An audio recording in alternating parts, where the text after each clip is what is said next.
I'm Andy Baddeley. I ran 1500 metres in 2008 and 2012 Olympic Games. And actually when I speak at events like this, no one really cares about that. People just care about the park run, and I've got the park run world record, so that seems to be a much bigger deal.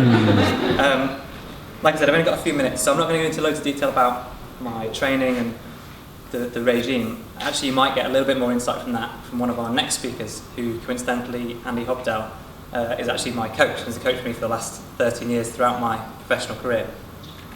So I'm going to give some insight into the elements of my mental preparation, and I'm going to split that into 3 categories. I'm going to give you some insight into how I dealt with injury and being injured, how I deal with training and the amount of training I have to do, and then how I prepare for races. So I'm going to start with injury, being injured. And that's actually how I know Mark and John so well. And that's something that the performance team specialise in. I've been injured a lot, and actually post 2012 I had what was supposed to be a career-ending injury. But with Mark's help I managed to get back to competing at an elite level last year after some pretty serious surgery. And I'm pretty sure everyone here will understand or have experienced a little bit of pain, enough pain that stops you running one day, maybe for 3 days or maybe for a few months, and how frustrating that can be. And then that has a big effect on your general mental health and your outlook. So I've got a few ways that I've dealt with injury in the past that I hope can help a little bit. The first thing is to talk about it. So when you're injured, the last thing you want to do is talk about it. But sharing it with someone helps share the burden a little bit. And then once you've done that, someone else can help you. Then it's routine. So being injured ruins your routine. Running is my life, and when I'm injured, all of a sudden the structure of my day, the structure of my week is out of the window. So somehow creating a new routine for yourself to be able to feel happy about your day, that's really important. And I know most of you have busy jobs, and so all of a sudden not being able to do what might be your release at the end of work or before work, that's a big deal, no matter what level you're at, how seriously you take it. So establishing a new routine is important. Get the right advice, speak to the right people.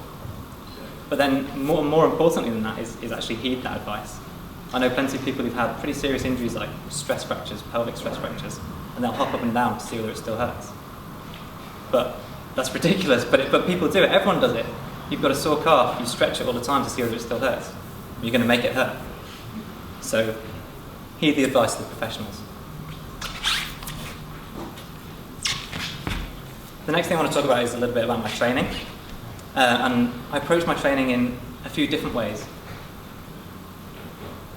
My training in the week split into, I think of it as 2 categories. One is my easier runs, my steady running days, and the others are my session days, so intervals on the track, hills, threshold running. And I enjoy the easy running days because there's much less pressure on those, but then my interval sessions, that's work. When I turn up at the track, that's the office.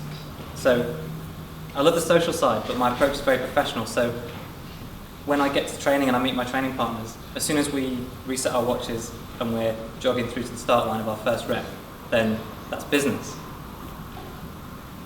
So the other part of my training that's key for racing as much as training is routine. So I practice anything that I'm going to race, anything that I'm going to do on race day in training.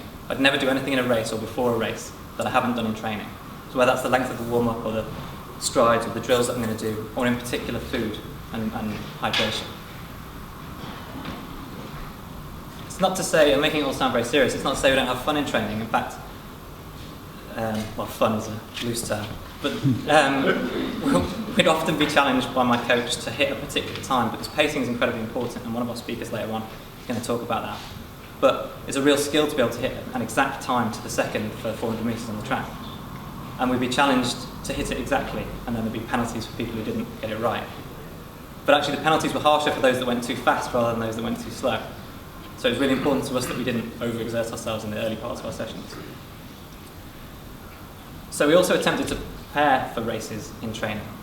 So either through the mental strength that comes from not knowing anything about the session that you're about to do, or even in the middle of the session. So I might turn up and my coach would say, run a mile in this time, and I wouldn't know what recovery I was going to get afterwards or what I was going to have to do after that recovery. But if you're ready for that, then you're ready for anything. And then we'd simulate races in training, either through fluctuating pace, because a lot of my races on the track would be surging in pace, but also because in a longer race, like a 10k on the road, there's going to be sections where you hit the wind. So if you're fluctuating in training, then you've prepared yourself for that. And all of these things are just aimed at giving confidence that you're ready to tackle whatever comes your way. So the final thing I want to talk about is racing. And I'm just going to talk about two major considerations that I have to think about before a race. Nerves, and in particular not being able to sleep, particularly the night before a race. And then frame of mind on race day, so being in the right frame of mind to get the best performance out of yourself. So in terms of the nerves, a sports psychologist that I was working with, taught me a technique that has really helped me throughout my career, and hopefully if it helps anyone in here, then I've done you a service, because basically every night before a big race, I turn the light off, I feel fine, not nervous at all, and then all the thoughts come rushing through my head that things might not go well the next day or whatever it is I'm worried about. And the way I would tackle that is to write down those negative thoughts and then tackle each one point by point, writing down a rational reason why I shouldn't worry about it. So if I'm worried about another athlete beating me, then I'll write down the fact that I've been training really well and I can't control what they do, and I can only control my own race. And then once I write down a rational reason, then I'll cross that off. I've dealt with it, so I don't need to deal with it when I'm sleeping. And then I'll write down a short bullet point, 4 or 5 point bullet point list of positives, the reasons why I'll run well the next day.